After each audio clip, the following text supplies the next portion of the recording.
Sangli police अधीक्षक सांगली यांनी फाळकूट दादा यांच्यावर कारवाई करण्याचे आदेश दिले होते। त्याप्रमाणे गांधी पोलीस स्टेशनचे मिरजचे सहाय्यक पोलीस निरीक्षक जयदीप कळेकर यांनी पथकं नेमून कारवाई करण्यासाठी निर्देशित केलं होतं।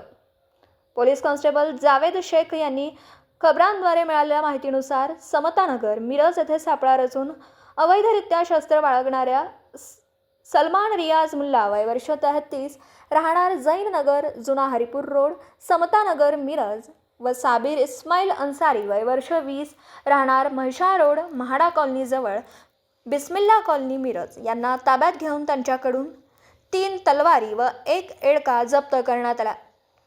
सहाय्यक पोलीस निरीक्षक जयदीप कळेकर महात्मा गांधी चौक पोलीस ठाणे यांच्या मार्गदर्शनाखाली पोलीस उपनिरीक्षक संदीप गुरव, सहाय्यक पोलीस उपनिरीक्षक धनंजय चव्हाण, सूरज पाटील, अभिजित धनगर, मोहसिन टीन मेकर, जावेद शेख, विनोद चव्हाण, बसवराज कुंदगोळ यांनी चांगली कामगिरी करत गुन्ह्याचा अधिक तपास police head constable Suraj Patil हे करीत आहेत।